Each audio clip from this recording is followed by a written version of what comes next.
Hey, this is Nessyp, and we are back. We've got a singer, we've got a house music DJ here. We're just hanging out, you guys. So I have a question for both of you. Yes. Um, Tony, well, like I said, it's for both of you. How did you guys how do you find inspiration for your music? You, Tony, go ahead. Oh wow, it's just like right now, since me and Boricua Posse, I do production for him too now. Okay. It's like I don't know, it's something that's in us already, and it's not the same all the time. It's not the same. I tell him to sing something, and while he's singing it or writing it, because he writes a lot, he's very good writer. I'm visualizing what should go where, what should go where, what rhythm should we put on it, what it's not the same all the time. That's the only thing that I do my own inspiration for real, because I take a guitar and I start playing with it, and I'm like, that's why I say the music theory part of me being a musician, it helps me out a lot, when it comes down to getting music done, Okay. Well, so you say it's not the same every day. So does that just kind of depend on the song itself that you're working with? If you guys are working together, yeah. I know. Because Boricua, like he says, he just doesn't sing. He sings pop. He sings reggaeton. He sings house. But his roots are house. Okay. But he's not just. He sings a lot of EDM-ish kind of song. That's like EDM music. So it depends how he sings and what he's singing and what direction he tells me to go. Because Okay. if EDM is less soulful, it's harder. If he wants house, it's more soulful, more relaxed, more jazzy. But that's the good thing that's why me and him we're not just stuck to one style. Okay. That's a good thing though. It is. You keep it versatile. Yeah, exactly. Yeah. Exactly. Yeah. Anthony, what about you? Well, I come from a musical family. My uncles back in the 50s in Puerto Rico, they had a three-man band group. Over there they call it bomba plena, which is like traditional Puerto Rican music from back in the folk days. And then outside of that, I know you remember the movie Breakin'. Yeah. So the actor Ozone from the movie Breakin', Shabadu Quinones, is my cousin that passed away a few years ago from COVID. So I come from an entertainment family all around, and for me, when I got here, when I got to New York in the '70s from Puerto Rico, I didn't know too much. I didn't know any English at all, to be honest with you. And we're talking a disco era.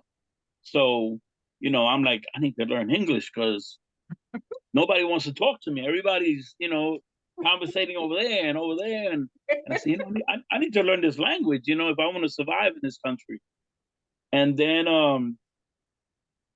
started, with the little hip hop and the little break dancing and all that, but I did not feel like I was where I belonged.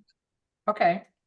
So then I remember sneaking into the fun house, and I stood there.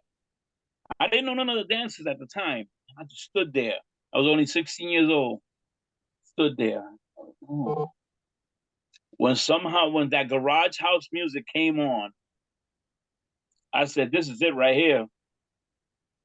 I know how to dance salsa because I'm from Puerto Rico. I'm Puerto Rican. Naturally, it's like, I know how to dance that, but this is something different. And I seen everybody in the dancing and everything, and I said, you know what? House music has just picked up a tenant. And I've stood a tenant, loyal tenant. I will sing any genre of music put in front of me that's possible, but I will retract back to house music, no matter what. Okay. And it will stay that way. Like, everybody has access to say, oh, you have some very nice, reggaeton music. And I say, thank you very much, but that's not the route. That's not where I'm trying to stay. Okay. That's what I have it because it's music of the time. Okay. And I also did it because I didn't want to be stuck just performing at one type of venue. See, if I have reggaeton, I could be in a Dominican venue, I could be in a Colombian, I could be in any Hispanic venue. If I just have English vocal house music, I could only be at English club music venues. Right. But by being able to let that bilingual part of me say, hey, I could do this in 2 languages, I'm able to go everywhere. That's awesome. Yeah. That's awesome. Okay, so this question again is for both of you. How do you think house music has survived all these years, and how far has it advanced since it was first out? I mean, when house music came on the scene, it was like a big gush of wind. You know, it's like everybody was just into it. Do you think that it's still the same way? Listen, let me tell you something. I have seen, I'm not a DJ like Tony, and Tony have seen house music from other different angles as a DJ. Mm-hmm. But from what I know as a performer now for 27 years and just being around, and I have a lot of great friends that are in the business, like Strafe that sings Set It Off, and Elias that sings Follow Me, and a lot of the other legendary artists like Robert Townsend from Chicago. And all these legends, we've all said the same thing. Hip hop, reggaeton, salsa, merengue, every genre there is has had a moment where they have collapsed, and house music has never had that problem. House music has always been the most powerful genre of music. You go to Japan, you won't know the lyrics, but you will know that music. You go to Germany, they're big on house music. All of Europe is house music only. That's a genre of music that you go to a club in Ibiza and there's 40,000 people there and it's just a dance, no performer, no nothing. That's what's happened. It's digitalized now. So now you have DJs in Germany doing those type of shows. Back in the days, you know, you just had the vocal house shows, Mm-hmm.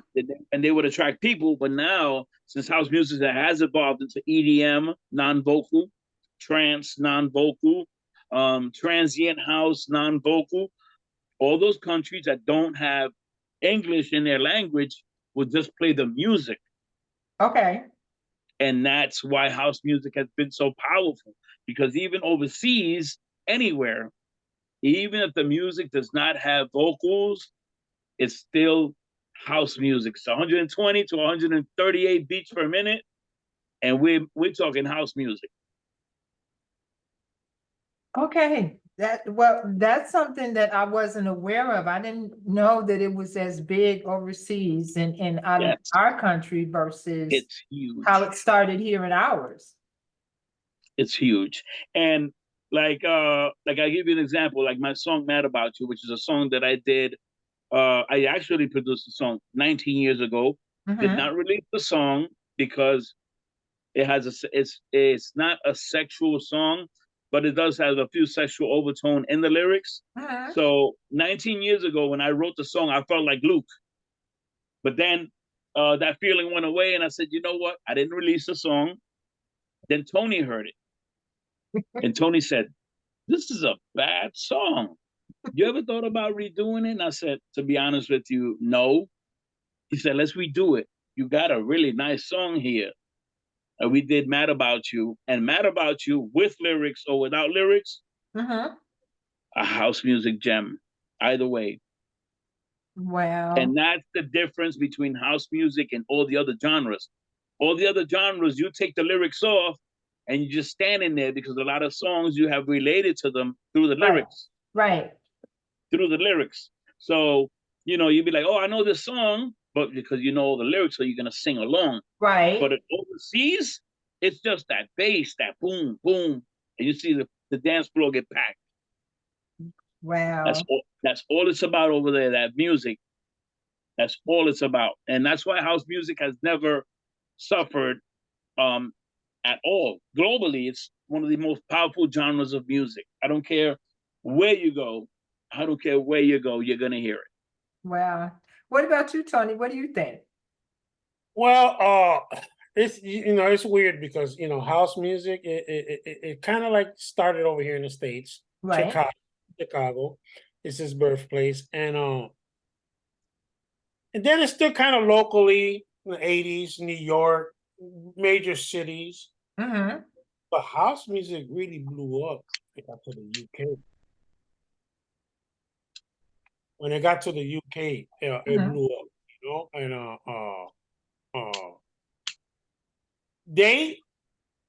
and they took house to a different level.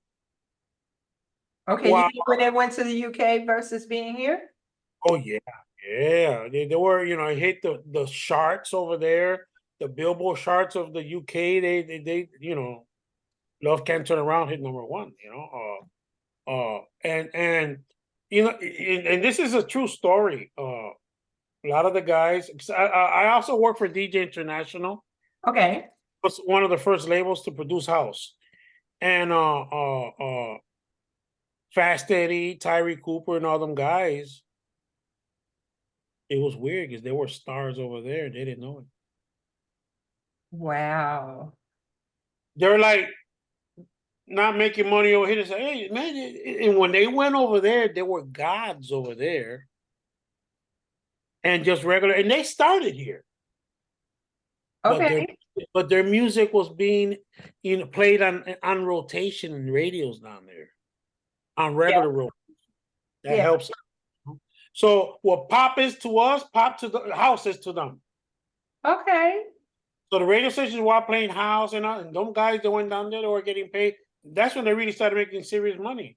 $5,000, $10,000, $15,000 a show, while you're over here making a few hundred over here in the United States. yeah, So the UK and Europe and all them places got a lot to do with house, the way house became. You know, it's to this day, you know, to me, even though those guys started back, but it's more technical, it's more cleaner now. It's okay, and then you got Beyonce, got a house virgin, Mariah Carey got a house virgin, all these big stars, yeah. R&B, they make a house virgin. And then you got Oh, then you got DJs winning Grammys, getting nominated for Grammys. for house music? Oh yeah, Yes. yeah. Wow. It doesn't. You won't get a Grammy, and it won't say house music, but it'll say something like electronic dance music or dance music. Okay, That's how it'll be titled. But you okay. can get an award for house music, vocal and non-vocal. Right now we got Terry Hunter. He got nominated 3 times already, back to back. Wow. And he did a remix for Beyonce, a house remix. Okay. Yeah, he falls in the category of remixer. Okay. But a lot. Wouldn't that be the perfect title for it? Because he's taking someone else's music and remixing it and adding That's the title, to it? but he's getting nominated because it's house. Okay. And these Beyonce don't pick him because he does number house. So that's what they Rihanna, all of them. They all got producers that are all DJs, house DJs. Rafi Rosario, Terry, Steve Hurdy. The first person to win a Grammy was Frankie Knuckles. I think I remember that. You know, it's Frankie Knuckles. Yeah. Then you got all these other guys that are in the EDM. They doing big things for Taylor Swift and other Tiesto, all them Diplo, all them guys. They're Carl Cox, you know, and those guys. They took it. They're the ones took it to a different level. Those guys, yeah.